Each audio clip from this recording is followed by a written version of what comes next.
Welcome back to the Out of the Rough podcast presented by We Know Fantasy. As always, my name is Nate with We Know Fantasy, and today joining me is Sauce Sports Bet. Sauce, how we doing today? Doing great. It's a fine week. We get a little bit of a breather on the PGA Tour with this team format. So just really looking forward to a little bit more relaxing week and a nice break from the Scotty dominance. Yeah, that's right. Last time we talked here was the RPC Heritage with Jake, and Scotty Scheffler wins again. Surprise, surprise, surprise. I don't think anyone is surprised at this point. What he's doing is absolutely insane. And we'll talk about that a little bit further. But Jake is off today celebrating the Passover. So Sauce is filling in for him this week. So we're going to talk some Zurich Classic for New Orleans, and then we'll dip into the DP World Tour as well for the ISPS Honda Championship over in Japan. But before we do move forward, Sauce, it's been a while. Well, you were on for the Masters trivia, but prior to that, it was probably 6 months, maybe even longer. September of last year, I think you were on when we talked about just a preview of the season, right? We did some future stuff, some overall season preview, essentially. But what you been up to since then, and how's your betting season going thus far? Yeah, I mean, it's been interesting. So one thing that I've really been trying to work on is hammering down like a really finite approach week in, week out. So I've started to do a comprehensive course guide, comp course history for all the courses, and really just working into making the work easier down the road. Since I do plan on doing this for years to come, but it's been a challenging 2024 so far. I've yet to hit an outright, which is tough after last year having so much success with it. But a lot of that is about figuring out like what's going on, what's working, what's not. I've had 14 top fives so far in the season, so really racking those up. But just going to keep at it and do a nice review at the end of the season just to see what to do. Maybe we add some each way betting, maybe we change things up. But we'll see how the rest of the season goes. I did add miscut plays this year, and those are firing off to a hot start. So at least there's some silver linings. There we go. I mean, I'm right there with you. I haven't hit it outright yet this season. I mean, it's been a weird one, right? I mean, we started the season with some insane long shots, and then basically rolled right into the Scotty dominance. I mean, there's been pretty much no in between along the way, but it's been interesting for sure. I'm right there with you. No outright, and last year I think I hit 13 of them or something like that. It was last year was insane for me. It felt like no matter what I did, it was an outright play. And this year I can't figure it out. I don't know. I've had now uh, four multi-shot 52 hole leaders go on to lose. I've had countless runner-ups on the PGA Tour. And yeah, I'm right there with you, man. It's a struggle, but it's something that's going to happen in doing this for so long. It's an extended period of time. I've been doing this since 2019, 2020. This is by far my worst start to a season. But again, as you said, with the legwork, the models, the comp courses, the stats, all of that, you have that in your back burner. And I wanted to bring that up as you brought that up. That's it's a great tool to have. And like you said, you put the work in now, so down the road it's a lot easier. Like for me, just being able to load my spreadsheets of this tournament, whatever the tournament is, my information's there. I plug in the new data, bam, it's right there. And yeah, it's not like I'm missing completely. Like you said, I've had multiple 54 hole leads. I've had many of top tens, many runner ups. It's just not getting over that hump. And, a lot of that has to do with Scotty Scheffler. I've had two runner ups of Scotty Scheffler this season. Like it's been super close. Or I guess three now if you want to count Sahith Theegala there at the RPC, even though he's 4 strokes back. But that's neither here nor there. But yeah, it's great to have you back on here, Sauce. It's been too long. Let's put it that way. It's always a privilege to talk to you and whatnot. But where can people find you on social media? Yeah, absolutely. I'm over there on Twitter, X, whatever you want to call it, at Sauce Sports Bets. I'm just going to be on there providing consistent content along with my bet cards every single week, and obviously some analysis that goes along with those bet cards based on the progress that we are seeing. I have to point out, Sauce is the owner of the best betting card format, viewing privilege there is on the internet. And I know Jake talks often about that in our Discord about how great of a card that is, and he's trying to emulate himself. But that's him. That's Sauce, the owner of that great visual card. But you can follow myself, Nate, on Twitter at WKF Nate. Be sure to follow We Know Fantasy on all forms of social media at We Know Fantasy. Be sure to visit WeKnowFantasy.com for some more fantasy sports content, fantasy baseball, basketball, football, NASCAR, golf, everything in between. We have you covered. My full in-depth breakdown, out of the rough golf and articles, DP World Tour, PGA Tour each and every week, as well as LPGA majors are on there. That's where I really go into depth each and every week about course, history, event, all of that breakdown, DFS plays, betting card, all that we found there as well. The We Know Fantasy Podcast Network, wherever you listen to this podcast right now, you can find the We Know Fantasy NASCAR podcast. And then yeah, they're doing good things over there. They're making some money this season. Cody and Devin, they've been off to a hot start this season, hitting some some outrights. Is that what it's called? I guess if you're hitting a winner on the NASCAR, I don't know, but they're A winning. winner's a winner, you They're know. hitting winners, whatever you want to phrase it as. They're doing top fives, top tens, all of that.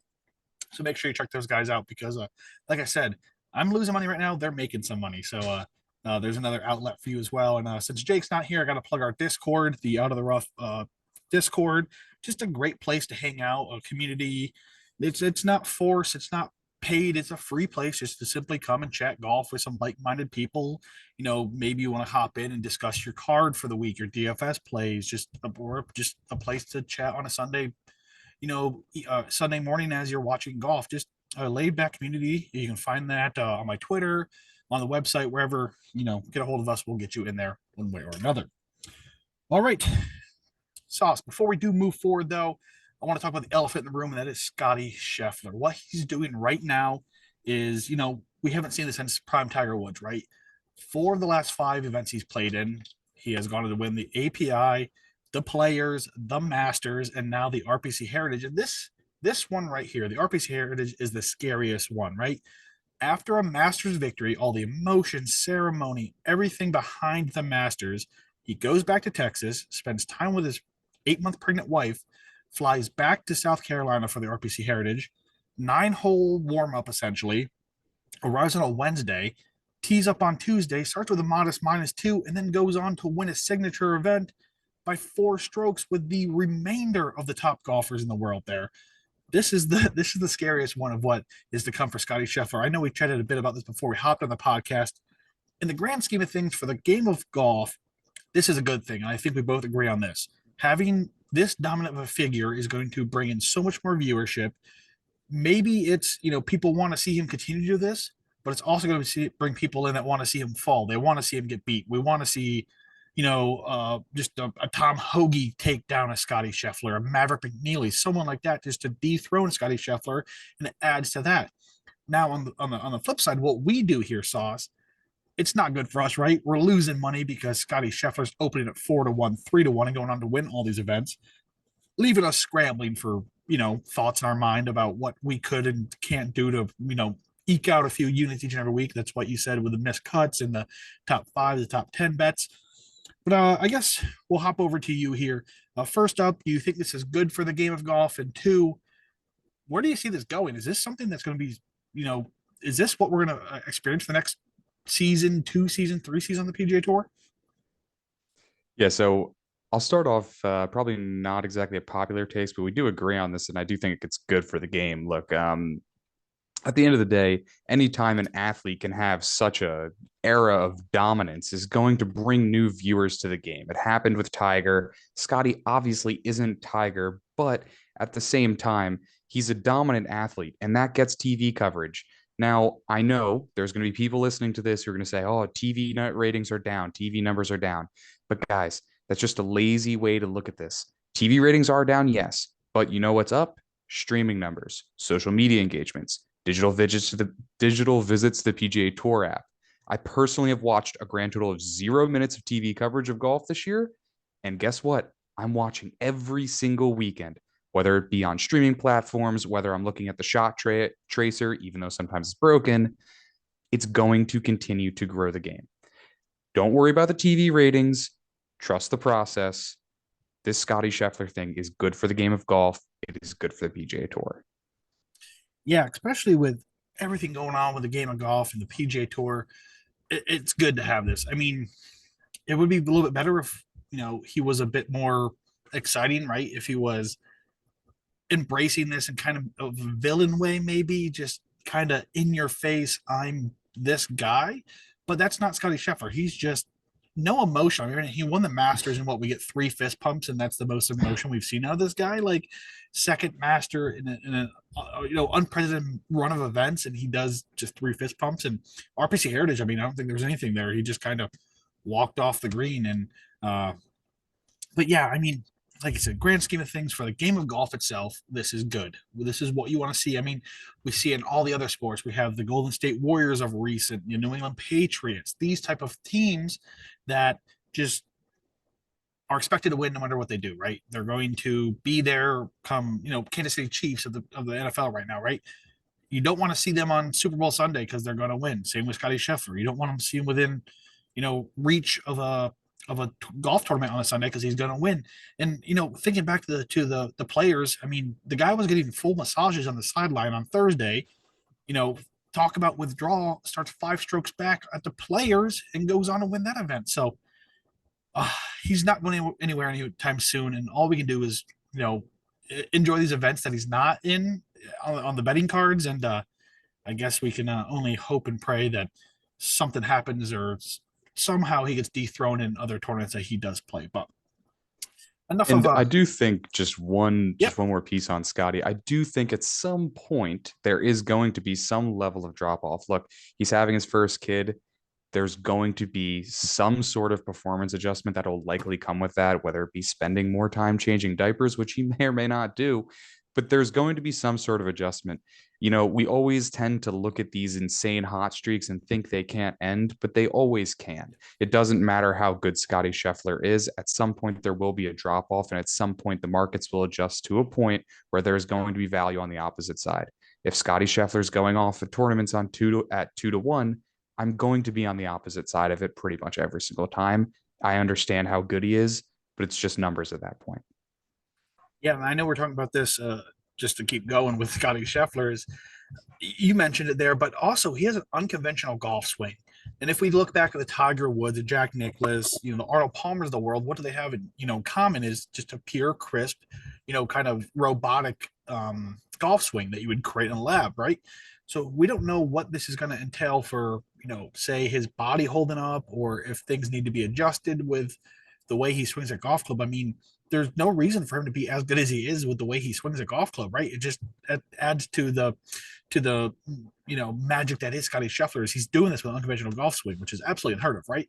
So maybe something like that will come. But you mentioned there with a kid and all these things, they come down. I mean, we saw what the 2005 Tiger Woods. He we'll never see a season like that ever again. But then, 06, 07, it starts coming down at some point. We'll just see how long this lasts for Scotty Scheffler. And like I said, we can only hope to be in the other side when he does finally slip up. But let's hop into some content to talk about this week here, Sauce. We have you mentioned team event, the Zurich Classic of New Orleans here at TPC Louisiana. Again, a unique format. It is a duos or a team event, whatever you want to phrase this as, that offers what is it? The event begins on Thursday with best ball format, which is just as that sounds. You play the best score per hole of the two and move on. And then Fridays and Sundays are the foursome format, which is you do alternating shots. One golfer starts on or tees off on the even holes, one on the odd holes. You just play simple. Every other golfer kind of just steps in when the other one is not. So there's that. The DFS scoring is something to note this week as well because you can play just one golfer per duo on DFS. So if you wanted to play, say, Xander, you can't play Patrick Cantlay, but the score reflects both of them, if that makes sense. So if, they have a combined minus 29, those points were reflected on both Patrick Cantlay if you have him one lineup and Xander Schauffele on the other lineup. I know it's a little confusing, kind of simple, yet it's not because we're not used to this. But field this week is kind of star-studded, right? We have Patrick Cantlay and Xander Schauffele, the 2022 champions, best friends, odds-on favorite to win. Last year, I think they were like 2 to 1 or 1.5 even to win this event, and they didn't. But they're here this year. A new one is Rory McIlroy and Shane Lowry teaming up this week. That's an interesting one. And then probably the most fan favorite one this week is Sahith Theegala and Will Zalatoris, a one that's going to see quite the It'd probably be on everyone's betting card. It'd probably be everyone's DFS play. It'll be probably the featured group each and every week of PJ Tour's coverage of this. And yeah, they're a fun one to follow for sure. Then we have Kyle Morikawa, Kurt Kitayama. Most notably, they play a lot of Call of Duty together, allegedly. So good friends that way. So Love we'll it. see if yeah, I do, dude. As a I'm 30 now, but growing up in the Call of Duty, heart of Call of Duty era, just you think we have these older people being like video games they blah blah blah. But the communication you have to have with each other and the teamwork and all of that to be successful at Call of Duty is unmatched. So I'm really excited to see how this correlates onto the golf course and how they're able to you know come together that way. But yeah, we also have some family lineages this week. Of course, last year, this is with the introduction of Alex Fitzpatrick, Matt Fitzpatrick's little brother, older brother, his brother either way, right? And uh, Yeah. Alex went on to have a successful DP World Tour career kind of after this kind of kicked him off here, and he also took T17th at the Open, placing better than brother Matt. So that was a fun one. And we have two sets of twins this week. We have Nikolai and Rasmus Hogard, and we have Pearson and Parker Cootie as well. Last year's champion Davis Riley and Nick Hardy are back to defend their title. They held off the Canadian duo of Adam Hadwin and Nick Taylor by 2 strokes a season ago. Some other notable pairings: you have Tom Hoagie, Maverick McNeely, Taylor Pendrith and Corey Connors, Keith Mitchell and Joel Dahman, Taylor Montgomery and Ben Griffin. Moving on to the course, TPC Louisiana is a par 72 at 7,400 yards. Sits just 15 minutes from downtown New Orleans. A Pete Dye design that is constructed on 250 acres of former wetlands and features 100 bunkers. Course is littered with water hazards as well, which are a prominent feature of TPC Louisiana. The course is one of the most scoreable tracks on the PGA Tour as well, though. So it'd be likely that the winning score is somewhere around minus 30. Um, Such is the case at most Pete Dye designed courses. Along the familiarity of TPC courses as well, they play toward a tendency of positional angles off the tee with around the green emphasis. So second shot course essentially is what I'm getting at here with that phrasing. Bunkers along with the water hazards plays the main line of defense here at TPC Louisiana. There are also random hazards littered around and in the middle of greens, like trees in the center of fairways and things like that. So, despite the list of hazards and previously mentioned, there are plenty of scoring opportunities. As I mentioned, play off the tee is pretty irrelevant this week, as I mentioned, being a second shot course. And yeah, that's basically it. TPC Louisiana is a glorified second shot course with emphasis on strong approach play to avoid the aforementioned greenside water hazards and bunkers. Putting is not that difficult here this week as well, but yeah. Anything else I forgot to mention about this field event and our course? You want to mention Salsa before we do move forward? Yeah. So also really quick, Alex Fitzpatrick is somehow 4 years younger than Matt, which if you look at a Oh picture my of both gosh, of them, that's why I was I have confused. I no thought idea. I thought he was the younger brother, but man, Matt looks probably 10 years younger than Alex. It's shocking. I I would have assumed Alex was much older, so that's a really funny one. One thing that I found very interesting in the research of TPC Louisiana is just how this course plays. So obviously the course plays one way when it's only one person out there, but within this team format, it creates a very different element. And one thing that I found super interesting is that driving distance is actually boosted a decent amount here, despite the fact that off the tee doesn't matter a ton. And I think it makes a lot of sense when you're looking at how the course plays with four reachable par fives, a drivable par four, and then you have a lot of holes that are going to force layups and take driver out of the hand, which will really kind of negate the driving accuracy aspect. It's going to be very interesting to see if it plays out this way, but I did kind of target some bombers in here as a result because I do believe they'll gain an advantage, especially if the tee shot is in the fairway. And then of course, if your teammate can, will have another chance at it, you'll have two chances to potentially have a really good drive and get a much easier approach shot. One other note that I found really interesting here is that around the green complexes are pretty easy here, which I found a little bit surprising given the number of bunkering and water hazards, but the hazards aren't necessarily hit all that often because of the format, and the green complexes aren't entered as frequently because of the format. So it kind of effectively lowers your around the green and approach emphasis, which is very interesting how a format can drastically change how we look at a course. Yeah, especially on what is it, Thursday and Saturday, you get to choose what shot you want to use. So, I mean, you're not going to pick the one in the greenside bunker if someone's, just shy of it or something. So that's a good point as well. And also a point I want to mention is, a lot of these pairings, when you look at them, they're kind of offsetting each other. So you have one guy that's strong in this aspect and one guy that's strong in another aspect. So you mentioned there were the bombers. You have a long guy off the tee, then you have, say, a combination of an elite approach player.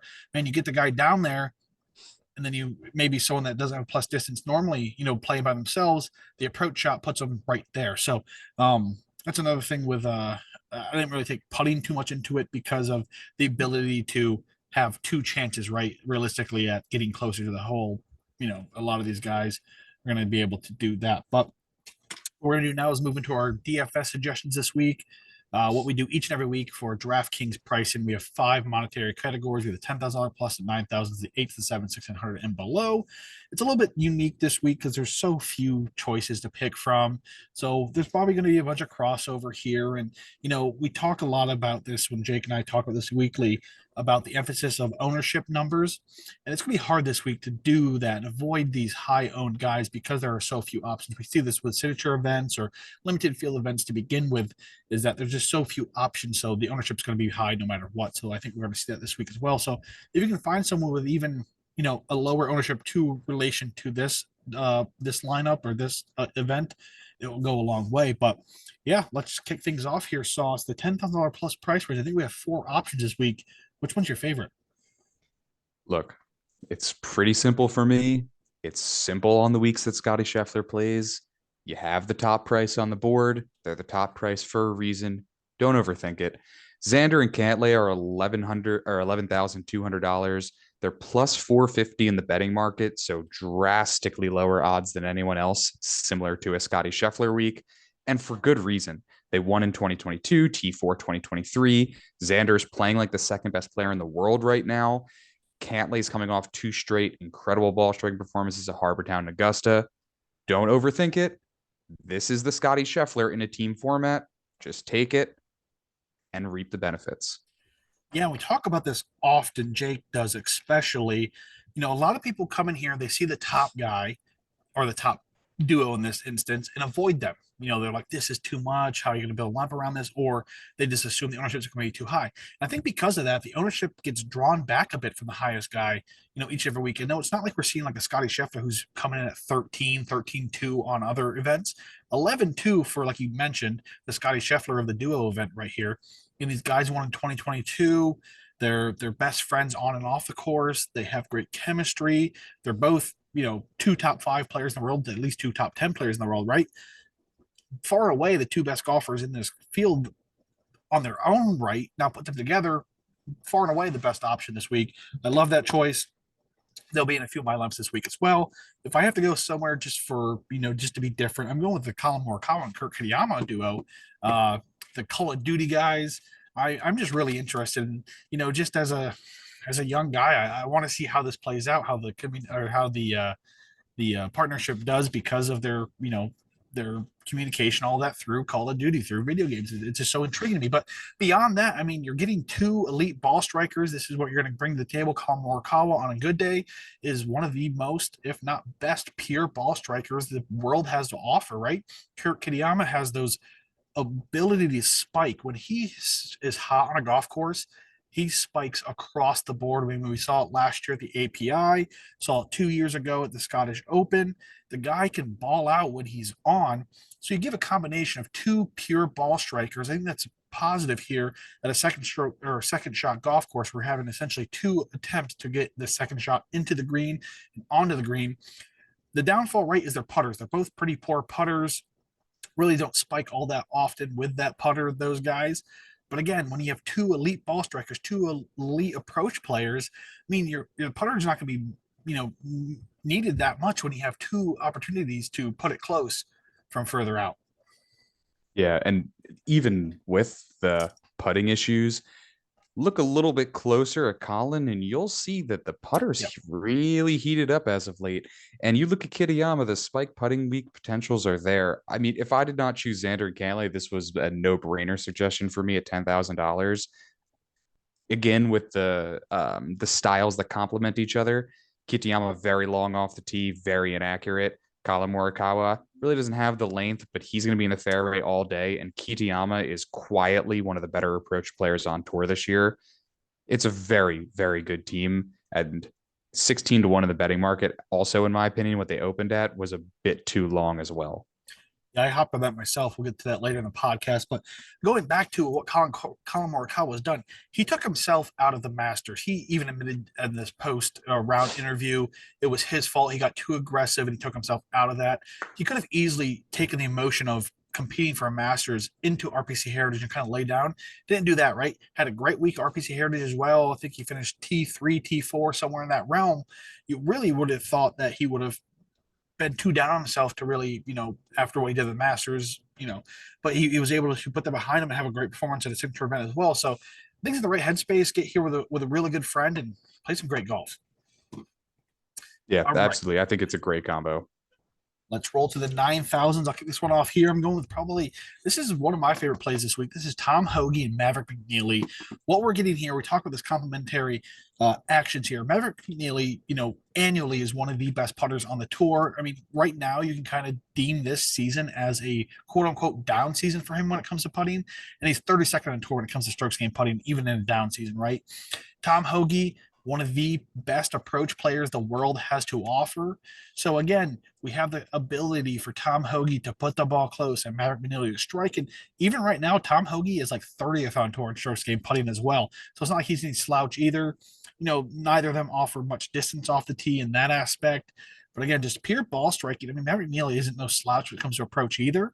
So I think altogether, I think this is a great combination of lifting each other up where the other needs some help. I'm not saying that either or, it's not like McNeil is a bad approach player or Hoagie's a bad putter. I mean, historically, Hoagie is a bad putter, but McNeil is historically an elite putter. So I love that combination. Hoagie's just a kind of a fan favorite, in my opinion, too. At least he's one of my favorites personally on the PGA Tour. So there is that, but I think they offer some great value. I'm not sure what their ownership's going to be, but again, 9-4, you're saving yourself a few dollars. Say you opted up for 11-2 there with Xander and Cantlay, getting here down to 9-4, you save yourself a few dollars, and man, this is a real threat to win this thing too. Yeah, it's funny. So this is actually my exact same selection, but I will just make a little sidebar. I would actually avoid this area completely. Nothing against Hoagie and McNeely, but for $10,000, Kitayama and Morikawa are right there. But regardless, this is the clear selection out of this. Although I do like Taylor and Hadwin, out of everybody else, this is clear to me. Guys, Tom Hoagie is very quietly having a very, very strong season. He's only held back with his off the tee play. And even that's not too bad because at least he consistently puts it in the fairway. This is really simple for me. Hoagie is first in this field on approach over the last 3 months, over the last 6 months. Hoagie is also top 10 in this field on POA Travailis in the last 50 rounds. Tom Hoagie is playing really great golf. And Maverick McNeely has elite short game that if he can really give some boosts in other areas, this could really, really, really be a team that scores very low and could shoot up the leaderboard in one of these 4-ball days. So really look out for this team. They have very high potential with the putters. Yeah, I forgot to even mention Maverick Neely is elite around the green as well. So that's another aspect of his game that can help elevate Hoagie's that is kind of lacking around the green, right? Hoagie isn't the best around the green, to say the least. But some good points there. Let's move on to the $8,000 price range. Get maybe a little more disparity. I know this is my selection is the one that I think you brought up first when we started chatting about this tournament yesterday. So I'll kick this one off here. Yeah, so I kind of saw that one coming, so I actually avoided it. I'll talk a little bit about Doug Kim and Chan Kim. My second choice. Interesting selection, in my opinion. But they're only 8,300, so not too much. And Doug Kim is actually like a pretty good player. You know, despite some of the flack he gets for not showing up certain weeks and not performing to the high end of his capabilities, he does rack up top 20s. And last 6 months, Doug Gim is top 20 in this field in ball striking. Last 6 months, Kim is top 40 in this field in ball striking. Now, obviously, we're not at this 9,000 range, this 10,000 range. We're not going to get everything. Yes, they've both struggled on POV Travalis, but wait, there's more. This is some high variance here. Gim at the Valero, Kim at the Farmers. They both have had some spike putting weeks. Of course, there's been some blow up rounds for both, but just wait. This is a combo that could go very well, and they play extremely similar games. Much like last year's winners, Riley and Hardy, they're very similar to each other. This could really help them on the alt shot days where they're putting themselves in familiar situations. Yeah, we talk often about, trying to find golfers that fill voids that someone else does. But if you take two guys who are very good at the same things, it's going to elevate those things they do well to a whole new level. So, like you said, last season, the same thing happened with the winners, Riley. There. So, putting two guys who play a great game together can elevate those things. I mean, they're good approach players. They do everything pretty well. And as you mentioned, Doug Gim has been, he's had some weeks. It's kind of confusing. Some of his plus or spike putting weeks have been huge spikes. And then, of course, there's some rounds he just doesn't show up. But that's Doug Gim for you. When he offers some plus distance off the tee as well. And yeah, if you follow me, I'm a Doug Gim fan. I have wasted a bit of money on him this season. So yeah, why not take it down this week with Chan Kim, who going think back to was it Puerto Rico? He's a very, very popular pick there to win that event. So I'm going with Davis Thompson and Andrew Novak at 8-1. Both on the younger side here. I don't know. I think Andrew Novak's like 29, 28, but Davis Thompson's only 24, 25. So they're both haven't won on the PGA Tour. So go on here to win their first PGA Tour event. They can do it together. But again, they kind of complement each other very well. Novak is elite when it comes to approach play. He's been a guy that's been flirting with my cards all season because of the elite approach play. Um, but yeah, he is below average when it comes to putting, but then again, Thompson is above average when it comes to putting and isn't that great an approach. So another one of those kind of vice versa. This one's better than that one. They're both quality around the greens, but again, I just like this combination of guys who fill each other's shoes where they're lacking, and on the fact that they're kind of hungry, right? They're newer to the PGA Tour, just got their cards via the Corn Ferry Tour. I think it's a great combination for some success this week. And 55-1, the betting car was a great number as well. 8-1, saving a bit of money along the way if you were to spend up for Xander and Patrick. Just again, I don't know what the ownership's going to be. I think it's probably the highest of the 8Ks possibly. But yeah, I think there's some great value to be had here. Yeah, I'll talk more about them later, but definitely love that combo. All right, let's roll on to the $7,000 price range here. I'll kick this one off here. I'm going to go with Chandler Phillips and Jacob Bridgman at 7,400. Again, as you mentioned, we're getting away from the tens, the nines, and even the eights. So we're not going to be finding some gold down here. These guys aren't all polished PGA Tour players, especially in this event where, it's super top heavy, right? The good guys are always together in this event because they can. And we get a bit of scraps down here. But I think Chandler Phillips and Jacob Bridgman kind of do what I guess you can kind of say they're like the great value version of my Davis Thompson Andrew Novak pick. They're two younger guys on tour. They're going to be coming out here firing, having some fun, just trying to grind it out and win a PGA Tour event. They do play a very similar game, though, right? You mentioned it with Gam and Kim there. Both quality approach players. They're both solid putters. They do lack a real quality around the green game, but you mentioned there the around the green can get a little easy if you allow it to be, especially with a combination of two great approach players here as well. I mean, Bridgman is elite from the sand if they are to find themselves in a sand chance, but again, you're not really going to choose if you have to play from the sand if you have another ball that you don't have to use there. But yeah, I mean, just one of those just young, feisty. We've seen a bit of both these guys on some leaderboards this season, and that's kind of where the real analysis comes for this election. Yeah, I love the selection. I'm a big Chandler Phillips fan myself. I mean, look at some of those spike iron weeks. It's very encouraging for his long-term potential. I think we could see somewhat of a breakthrough from him at some point. And it's a good team, two young, hungry guys. I mean, again, very similar to what we saw last year with a Hardy and a Riley. Two guys, similar games, looking for their first PGA Tour win. It's very similar. Easy enough. Is that your selection in that price range? Then? So I went a little bit different. So it's a selection that's also on my betting card as well. I took them at Okay. 100 to 1 earlier in the week. It is Alex Smalley and Schmidt, and that's at Love that one. $7,200. At time of recording, they're all the way down to 60 to 1 in the outright market, and it's very simple.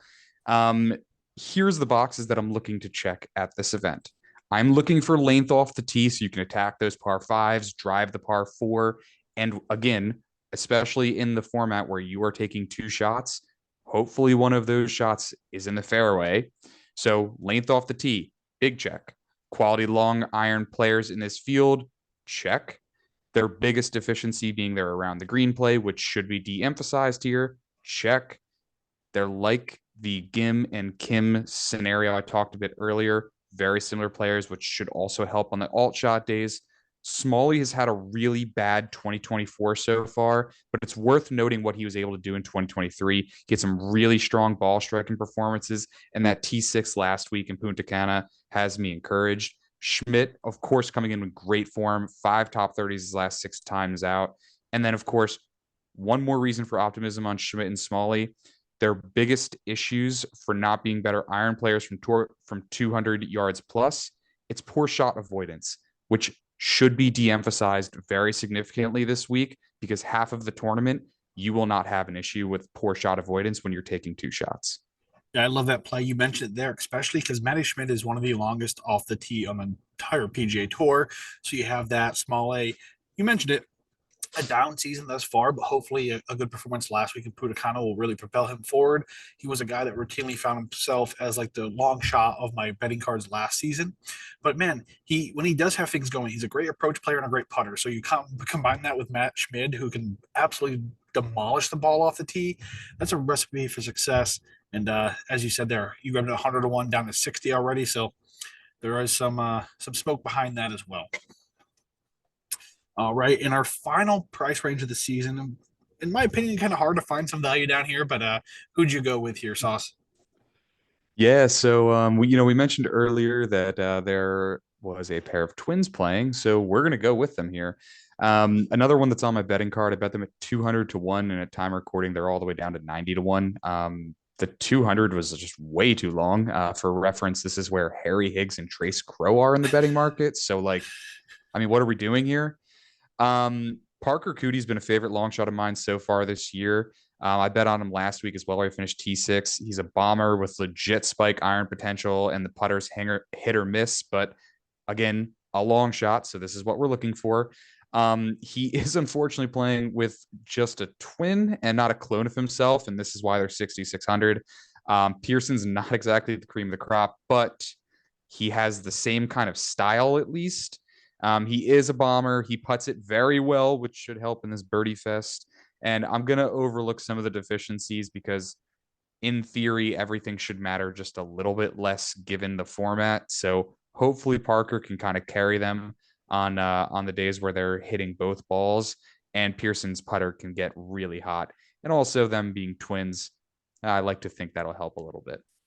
Yeah, I mean, how cool is it that, if you had a brother or a sibling growing up, you probably did some form of sport in the front lawn, or you guys played in the same travel basketball team or something. But how cool is it to have success with not only your sibling, but your twin brother? So imagine coming out here on the biggest stage of the PGA Tour with your twin brother and have a chance to claim victory on the PGA Tour. That's absolutely, that's insane. So obviously, obviously the chemistry will be there, right? They're twins, not only siblings. So there's that. But yeah, Parker Cootie is a very good player. Had a good performance earlier this season. The Farmers, I believe it was, and yeah, just a great combination of guys that, again, with some great chemistry that we would love to see claim victory come Sunday.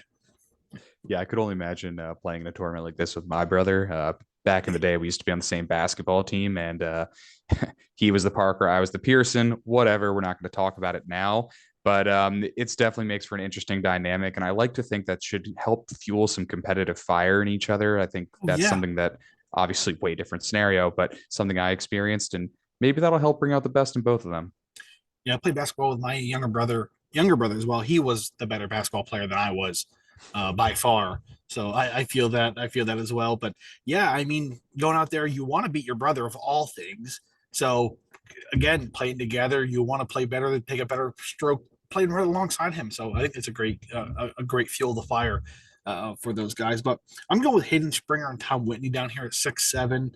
I'm just trying to find some value and some guys that can kind of, again, looking for at this price range, we're looking for some guys to make the cut, which is top 33 teams. Um, but yeah, I do like this pairing, how they complement each other. It seems that across 10 statistical categories I took consideration this week, every other is dominated by, not dominated, but one every other is better for each of these guys. So Hayden, excuse me, Whitney is above average in approach. Springer is not. Springer is above average around the green. Whitney is not.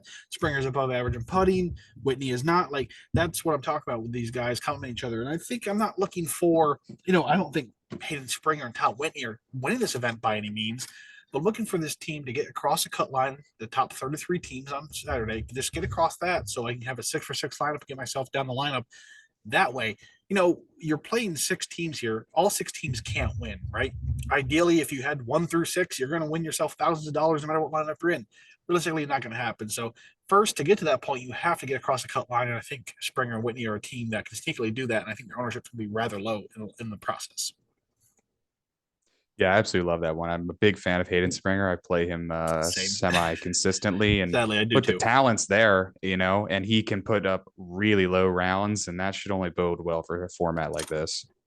There we go, guys. That's our DFS suggestions for the Zurich Classic in New Orleans. So let's hop into our betting card portion here.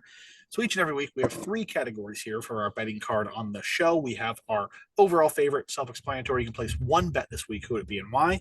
Then we have our personal favorite, maybe someone we're on the community's out on, a personal favorite golfer, or just some great value. And of course, the long shot is simply that, the longest odds we're on. So, Sauce, place one bet this week. One bet only. What bet would that be?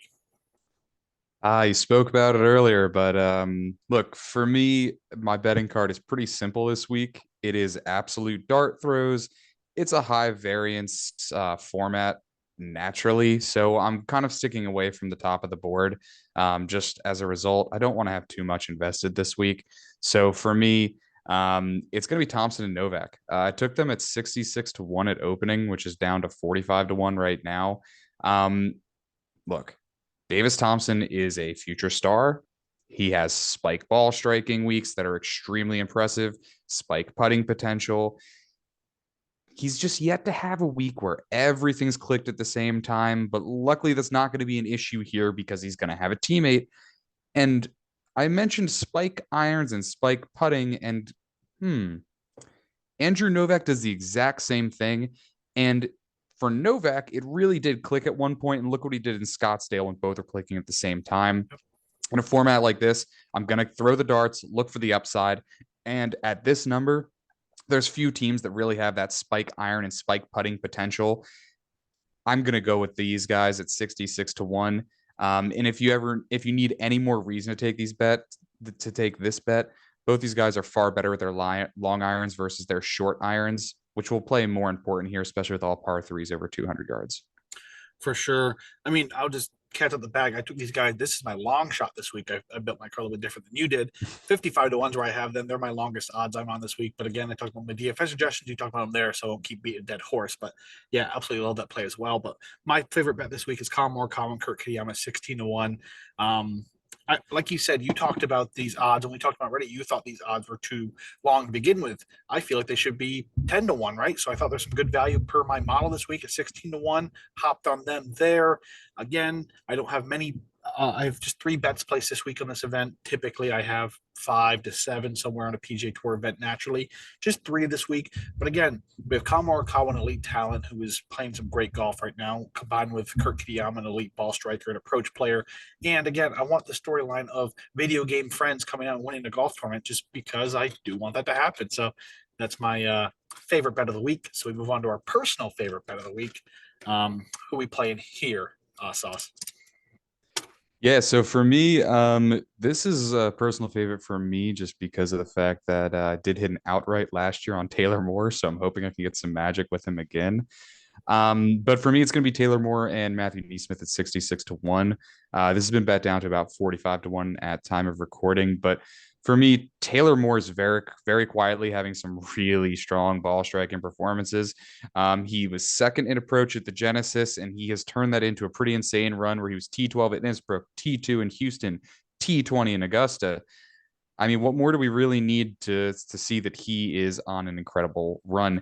And if Moore's so good, why is it 66 to 1? Well, Matthew Neesmith is the reason. I mentioned the Houston Open prior, and Neesmith was in the bottom 5 of that tournament, but there's some room for optimism.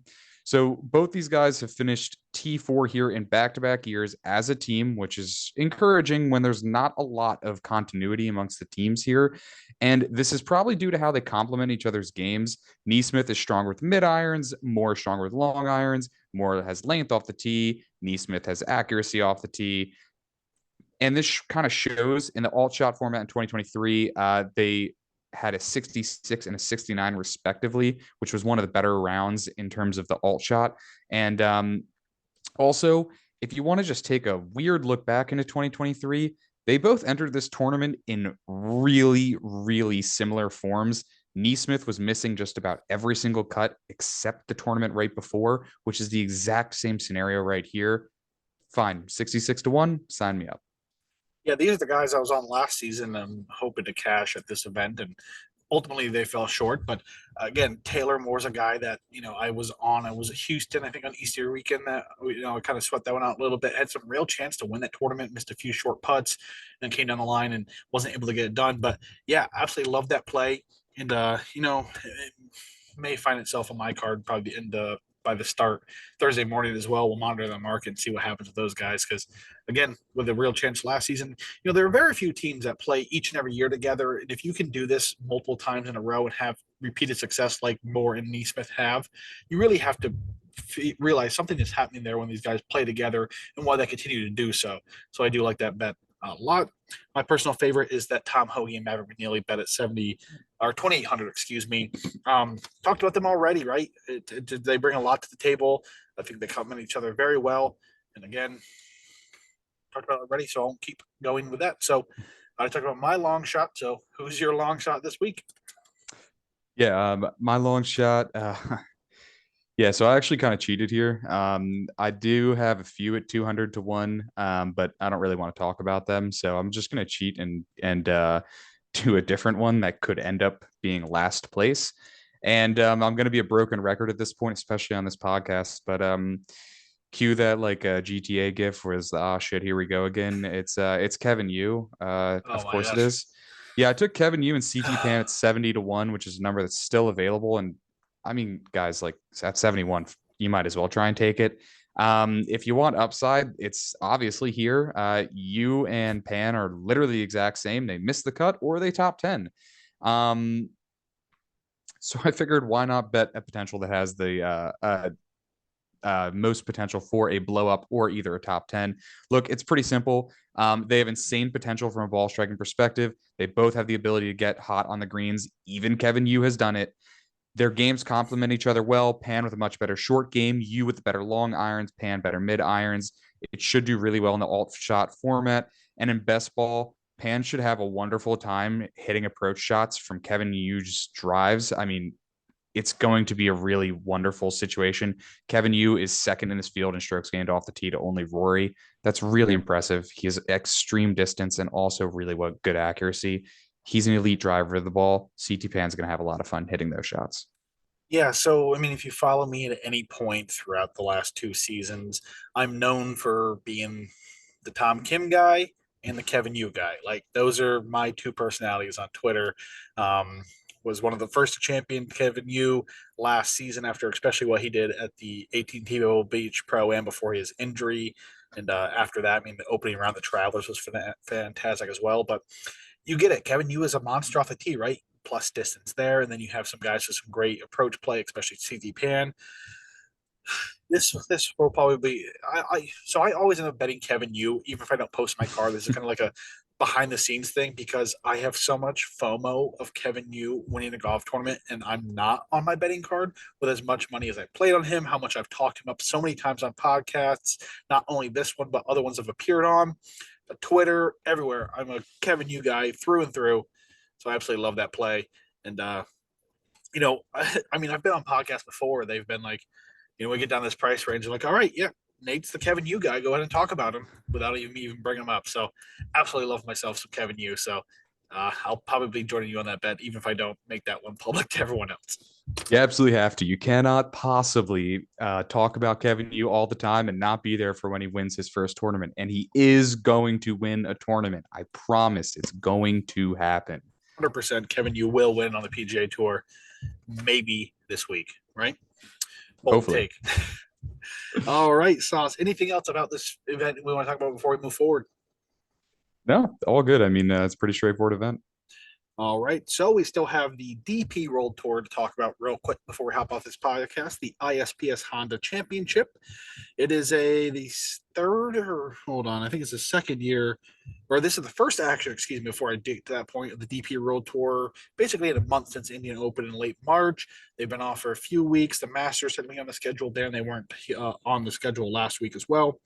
Teaming up for a sanctioned event on Japanese soil for just the second time, last year being the inaugural playing of the DP World Tour of the ISPS Honda Championship. And actually, 2022 was the first inaugural playing of the event overall, but due to ongoing travel restrictions due to the pandemic, DP World Tour was not able to attend in 2022, and it was just held for the Japanese Golf Tour Association. But yeah, it is an event that is this will be the third time the DP World Tour has played a scheduled event here because, of course, the Olympics were played here in 2021, not this course specifically, but in Japan overall.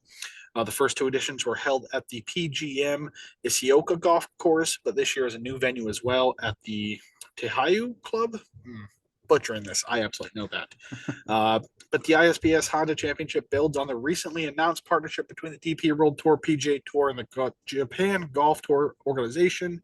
This partnership will see the top three players from the Japan Golf Tour organization order of merit earning membership of the DP World Tour each season. So love to see that DP World Tour really becoming the world's tour through a lot of their, they do a lot of co-sanctioned events, not only here with the Sunshine Tour in South Africa, hopping over to the Korean Tour. We'll see China next week, the Indian Tour. All these are getting, a chance here to host and join the DP World Tour.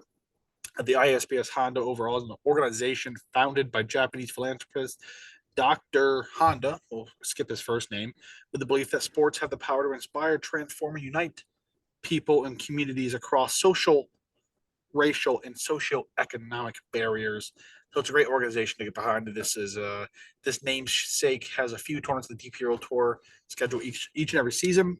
But of course, there'll be a strong Japanese presence this week, and that presence has been heard around the world. The DP World Tour, the PGA Tour, but those most notably teaming up this week include Rikyu Hashino, the winner of the Qatar Masters, and the second in the DP World Tours, race to Dubai, just behind Rory McIlroy. He'll be joined by Kaito Nakamima, who won the latest DP World Tour event in India back in late March. We have Mashiro Kawamura and Takemi Kanawa that are other notable Japanese names teaming up this week as well. ISPS Honda ambassador Matthew Pavon making a trip from the PGA Tour back to the DP World Tour to tee up this week, along with Christian Bezenut.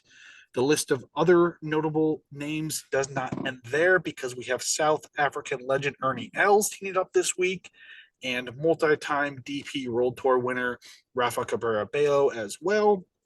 Other notable DP World Tour regulars we have this week Jordan Smith, Tom McKibben, Sebastian Soderberg, Yannick Paul, Richard Mansell, and Xander Lombard. Lucas Herbert won the inaugural play a season ago, but of course is set to join Live, so he will not be here this week. This golf course is a par 72 at 7,200, 62 yards, originally designed by Shushuki Kato in 1976, but was recently remodeled by Reese Jones and Bryce Swanson in consultation with the one and only Hideki Matsuyama in 2018. It is best described as a hilly, tree-lined parkland golf course that offers many breathtaking views of nearby Mount Fuji. The course, too, is well bunkered, and there are several well-placed water hazards throughout.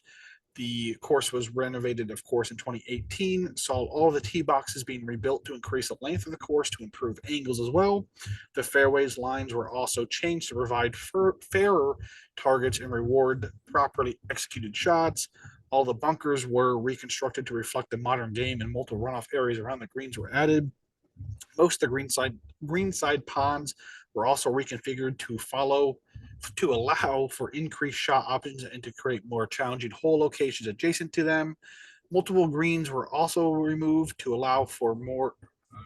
Multiple trees were removed, not greens, to allow for more sunlight to hit to improve the turf conditions on the greens. The greens themselves were mostly untouched, except the par 3 seventh hole green was reconfigured, basically because the previous contours were way too tough. So yeah, this is despite the DP World Tour being its first event there. This venue hosted the World Cup in 2001 and has been the host of the Teihio Masters on the Japanese tour since 1977. So sees a lot of professional golf each and every season. But Sauce, anything else about this course, event, field, or anything you want to add before we move forward? No, I mean, not too much to add. It should be a very interesting week. It should be challenging, low scoring, and I think it'll be very interesting to see if the cream of the crop can rise here, especially headlined by two PGA Tour players that are making the trip all the way from the States over to Japan for this one. It'll be interesting to see how those two perform in particular. Especially finishing up in South Carolina on a no cut event, flying Sunday clear across to Japan to then essentially be 18, 20 hours ahead of us or ahead of Eastern Standard Time. So again, teeing up on a Wednesday essentially. So very few time to travel there and get ready to play some golf. But let's move on to our betting card Sauce. I think I have five guys on my card. How many do you have? I have eight actually, so I'll be very selective in who I highlight. All right. Well, I'll kick it off here with my favorite bet. That's Jordan Smith this week at 20 to 1. He brings everything to the table that I want this week. Currently first on tour in par fives, third in bogey avoidance, 13th in driving accuracy, 14th off the tee, 30th in scrambling, 31st in approach. I mean, you check all those boxes. He's also in some great form coming in this week, placing in top 37 each of his last three outings, including a T2 in early March at the Janssen Workwear Open. So, although a different course, he did place T6 in this event a season ago. And this course is often correlated by cappers better than I am to K Club in the Irish Open of 2023. Smith placed T12th there as well a season ago. So a good correlation course and a good result there as well. But that's my favorite play this week. Yeah, I love the Smith play. It's a guy, although I don't, or really more so this year, I've been more involved with the DP World Tour. It's a guy I definitely really like, especially with the ball striking that he does provide. For me, I know the K Club is probably the best comp, but I did go with the top of my board being a guy who did not really perform too well there last year. I went with Soderberg, and the reasoning being is with a difficult course and with the greenside complexes being very challenging, there's water, there's bunkers, is going to be a very big challenge. And I do believe that around the green is really not a place you're going to want to be. With the weather forecast, it's not looking like the winds are going to be exceptionally high. So I do believe approach players will have that chance to avoid a lot of these around the green situations. So for me, I'm going to target the player who's playing the best with their irons right now over the last 3 months. Soderberg at 28 to 1. He's doing just enough off the tee to contend given his iron play. And there have been some spike putting weeks, despite the fact the putter is a major issue. There have been a few spike putting weeks that do give me hope that he can catch a little bit of fire here. Yeah, of course. I mean, he's kind of, you talk about one of the kind of premier talents of the DP World Tour at this point. it's kind of hard because if you're really good at the DP World Tour, you leave, right? You don't stick around at this point. So yeah, it's hard to gauge a lot of value, but he's had a great start to the season. Absolutely love that play. Some great value too, 20-1, some fantastic value for Soderberg. I know a lot of these events hosted in other countries, the home guys kind of get value boosted. We've seen that this week with the Japanese guys, so that kind of helps someone like Soderberg fall to 28-1 because he has no right being there in this field, in my opinion. Let's move on to my second guy. Another guy with some great value is Richard Mansell, 30-1. Love this play as well, along with Jordan Smith, right? But he's currently fourth on tour in par fives, and got to attack those par fives and birdie fests, right? Six off the tee, he's 10th in both birdie or better percentage in sand saves, 22nd in accuracy, 25th in approach, and a bogey avoidance. Um, he does fall short putting, right? At 115 the strokes game putting. He hasn't gained strokes putting on the green since the Hero to Buy Classic back in January, but he is in some insane form. We last saw him at the poor Singapore Classic where he placed T11th and placed T9th in two events prior. So his last three events, his worst finish is T11th. So despite the putter not cooperating for him and losing strokes on the greens in those three events, he still had two or three T11th or better performances with two top tens mixed in there as well. So it's pretty promising that if he is to find a somewhat of a modest putter this week, gain slightly, he has a chance to compete this week. I mean, again, he's lost strokes putting in each of his last three events, but still, man, almost three top tens. So again, just a slight roll in his direction could possibly put him into contention this week. 30-1. I mean, again, he's one of those top talents in the DP World Tour as well. Yeah, I definitely took a nice look at Mansell, and I like the play. I think his length off the tee is going to be a huge positive here, especially because this is a relatively long course, despite the fact it's only 7,200 yards. I think the one positive here, especially with the lack of putting play, is that it is a tough course. Tough courses typically will de-emphasize strong putting play just due to the fact that you're obviously not putting if you're in a bunker greenside. So love the play. For me, I went with basically the exact opposite, but it's more so just a numbers play that I can't avoid. And that's Bairstow at 90-1. He's currently 60-1 on Penny, but look, if we exclude the SDC Championship of the Kenya Open, it's six straight top 25s. His last three times out, it's three straight top 15s, including a third in Singapore. I understand the putter has been fuel behind a lot of this, but I just believe that at 90-1, this is too good a value to pass up for the potential for him to continue this hot streak. If this was, say, 60-1 or 50-1, I'm probably not betting this, but at 90, I'm going to take a stab. Yeah, sometimes when it comes to these betting, what just pops in our model gives us a value difference. And if you see a big enough value difference like you're seeing there with 30 to 40 points possibly swing, you got to place some money there just because of the possibility that he is to win a tournament. And you mentioned it, some great golf being played. So 90-1, you can't steer away from Firestone in that opinion. But moving on forward here, I'm going Connor Syme, 45-1. Absolutely love this play. His statistical makeup is a bit of a head scratcher. He's currently sixth on tour in scrambling, seventh in putting, eighth in bogey avoidance, and 14th in par fives, 24th in birdie or better, 25th in three-putt avoidance. But then, he's not good off the tee. He's not good around the green. The driving metrics aren't there. He's okay on the approach, but what I do like about what he's done, he placed T7th at the Irish Open last year at the K Club. But yeah, he's also in some amazing form coming to this week as well. Three straight top eight finishes in his last three outings as well. Placed eighth at the Janssen Workwear Open, T4th SDC Championship, and T7th the Magic Kenya Open. I know it's been a bit. He hasn't been on this Asian swing as well, but man, you're playing a guy here at 45-1 that has three top eight performances as well as a top seven at the best comp course we have to this new course in the DP World Tour. Absolutely instant smash for me. Yeah, I actually bet that as well. So I just echo everything you said. I love the play. For me, I went I went in a very interesting way here. So I bet Romain Langesque, if I'm saying that right. I think it's like Apologies squat. to all the yeah, what apologies to all the French people out there. Look, he does enough with the driver that it really encourages me. The short game is very good. And if we're just looking at how this year has unfolded for him, he has had some absolute blow up performances, but he's also had insane spike weeks. And at his number, I just want that potential for the spike week. He was 70 to 1 when I took it. He's 60 to 1 currently at the latest. The spike weeks are there. So for me, this is a play that at longer odds, I will take the chance on, especially with a tournament that could potentially cause carnage. And we could see a very interesting leaderboard. Yeah, Lance Squaw was a guy I bet often last year because of that. Always offers some great value. And you mentioned it there. When it comes to fields like this, where you have a co-sanctioned event, the field's going to be a bit watered down because they have to include a lot of guys from the other tour, right, to fit in here. So the odds aren't great, but you're getting some great value there on Lance Squaw, who is one of the DP World Tour before. He's been around for a while. He's been there, done that. Love that play because of that. You mentioned what he does off the tee and all of that. It's a great play in my opinion.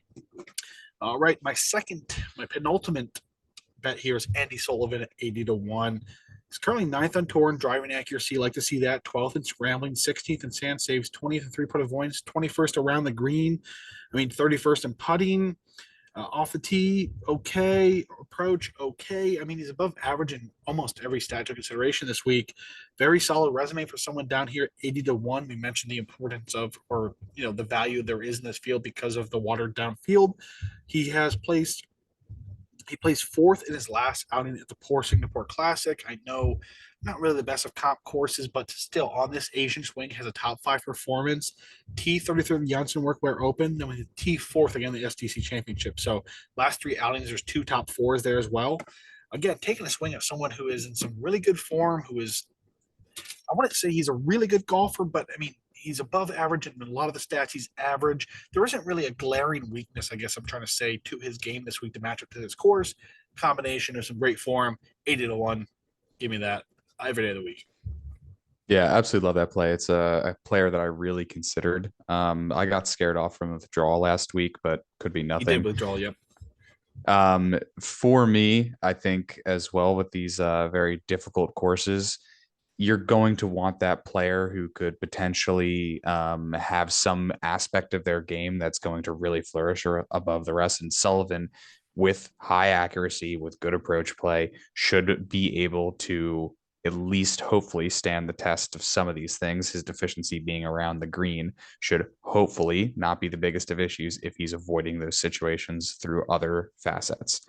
Obviously, things can change, but in a long shot, it's really what you're looking for. Yes. So I dug deep into the bag on this one, but it's actually a player that I have bet, I think, literally every single week so far on the DP World Tour. I'm betting Joel Gearbash at 250 to 1. He's currently 167 to 1, so I guess value, but it's still an insane long shot. But look, his recent form of the Challenger Tour is very encouraging. 3 straight top tens, including a second place finish. He has performed occasionally on the DP World Tour. Okay. Look, it's 250 to 1. I'm not expecting the best, but look what he did in Bahrain. Look what he did at the Hero Indian Open. There's some decent performances here where I'm kind of encouraged. Again, it's 250 to 1. I'm not going to get some incredible player who's in an incredible run of form. I'm looking at a guy who could potentially come in and have some fantastic starts. Sign me right up. Yeah, and you talked about his performance on the Challenge Tour.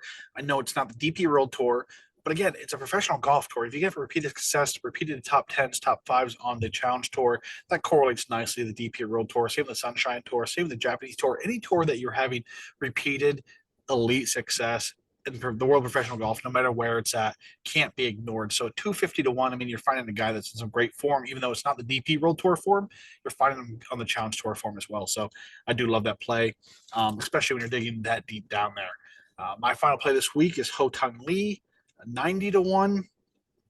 He was a guy that kind of burst on the scene, right? Early this season, he flirted with some victories over there in the desert. His around the green work is really the biggest weakness here. But man, He is sixth on tour and approach, 11th in putting. A great combination there for this week. 16th in par fives, loves that. 17th in birdie or better. 31st in bogey avoidance. I mean, checking my boxes left and right, right? Limited actions, the DP World Tour, though, 5 events. But in those 5 events, I mentioned it, T7th at the Hero to Buy Classic, T16th at the Qatar Masters. Again, down here at 90 to 1. It's not your 250 to 1, but again, I'm not looking for someone who is perfect because you're not going to find someone perfect down here. You're going to find someone like Lee who is elite on the approach, elite on the putter, but the rest of the game is really lacking. A guy who's only played 5 events in the season, although some success there, hasn't been around for a while.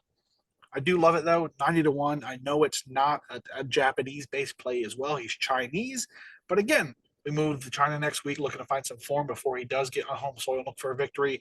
Why not do it the week before? Yeah, I also took Lee myself, and it checks all the boxes you want in a guy at these odds. The spike potential is there. The That's the irons big have thing. been very good. The spike putting could be good. Who knows? Maybe he can control that driver and keep the accuracy up because he certainly has the distance to contend here. I really love that play. It's one of my favorites that I'm on as well. Awesome. You have any other bets here or anything about this event you want to throw out there before we move forward? No, it's fine. I'll sign off. I'm not going to put everybody through my mispronunciations of every different name here. There we go. There we go. I guess you can follow him on Twitter if you really want to see these guys, right? But yeah, Sauce, thanks for hopping on here, man. It's always a privilege to sit down and chat some golf with you. Again, you were on the Masters Trivia. That was a fun time. You've been on this pod. I think it's your third appearance in the pod overall. But yeah, man, I do appreciate you hopping on here with me. Yeah, absolutely. Thank you for having me on. Always appreciate the conversation. And guys like Nate is one of the best. It is absolutely incredible listening to all the content he puts out and reading his previews. So definitely, like, if you're not already, definitely make sure you're reading every single week. It's fantastic information and really helpful. I do appreciate that, man. But one more time, where can you find on social media? Yeah, absolutely. Hop over to X at Sauce Sports Bet. Go ahead, give me a follow, and hopefully I'll get a winner. Maybe this week, maybe next week. We'll see. Right there with you. You can follow myself, Nate, on Twitter at WKFNate. Be sure to follow We Know Fantasy on all forms of social media at We Know Fantasy. Visit WeKnowFans.com for some more fantasy sports content. Until next time, guys, we'll see you.